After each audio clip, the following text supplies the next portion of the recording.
کیا ہم واقعی ہر حال میں خدا کا شکر ادا کرتے ہیں یا صرف خوشی کے وقت ہی خدا کا شکر ادا کرتے ہیں؟ بائبل ہمیں سکھاتی ہے کہ شکر گزاری نہ صرف ایک عمل ہے بلکہ ایک برکت ہے جو ہماری زندگی میں خدا کی محبت کو مزید ظاہر کرتی ہے۔ آج ہم بائبل کی روشنی میں شکر گزاری کے حقیقی مفہوم کو سمجھیں گے اور جانیں گے کہ کیوں یہ ہماری روحانی زندگی کا ایک لازمی حصہ ہے۔ پہلا، ہر حال میں شکر گزار رہو۔ بائبل ہمیں سکھاتی ہے کہ ہمیں ہر حال میں خدا کا شکر ادا کرنا چاہیے، چاہے حالات جیسے بھی ہوں۔ پہلا تسلنیکیوں اس کا 5 باب اور اس کی 18 آیت میں یوں لکھا ہے کہ ہر حال میں شکر گزاری کرو کیونکہ یہ مسیح یسوع میں تمہاری بابت خدا کی مرضی ہے۔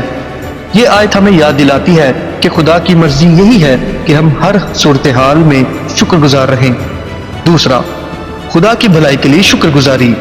خدا ہمیشہ بھلا ہے اور اس کی شفقت کبھی ختم نہیں ہوتی۔ زبور 107 اور اس کی پہلی آیت میں یوں لکھا ہے کہ خداوند کا شکر کرو کیونکہ وہ بھلا ہے اور اس کی شفقت ابدی ہے۔ یہ ہمیں سکھاتا ہے کہ خدا کی بھلائی اور اس کی مہربانی کے لیے ہمیشہ اس کا شکر ادا کرنا چاہیے۔ تیسرا، ہر چیز میں خدا کا شکر ادا کرو۔ شکر گزاری صرف الفاظ نہیں بلکہ ایک طرز زندگی ہے۔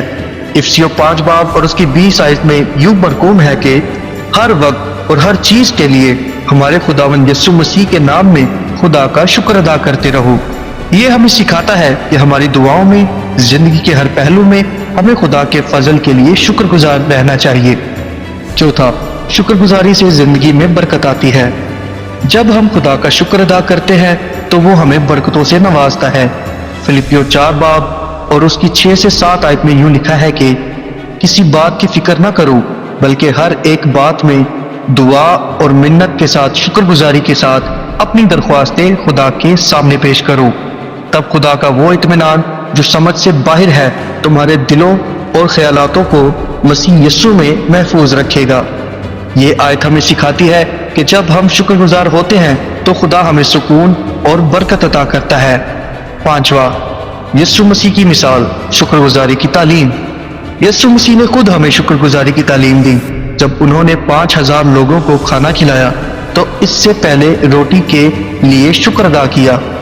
یوحنا کی انجیل اس کا 6 باب اور اس کی 11 آیت میں یوں لکھا ہے کہ یسوع نے روٹیاں لیں، شکر ادا کیا اور جو لوگ بیٹھے تھے انہیں تقسیم کر دیا۔ یہ ہمیں سکھاتا ہے کہ ہر چیز کے لیے خدا کا شکر ادا کرنا ضروری ہے، چاہے وہ تھوڑا ہی کیوں نہ ہو۔ بائبل ہمیں سکھاتی ہے کہ شکر گزاری زندگی میں سکون، برکت اور خدا کی قربت لاتی ہے۔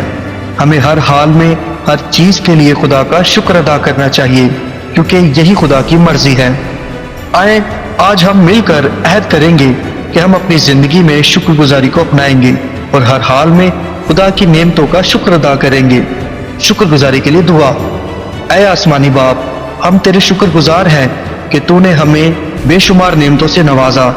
ہمیں وہ دل عطا کر جو ہر حال میں تیرا شکر ادا کرے۔ ہمیں شکر گزاری کے ذریعے تیری قربت عطا فرما اور ہمیں اپنی محبت میں مضبوط بنا، مسیح یسوع کے نام میں، آمین۔ یہ پیغام دوسروں تک پہنچائیں تاکہ وہ بھی برکت پائیں۔ God bless you.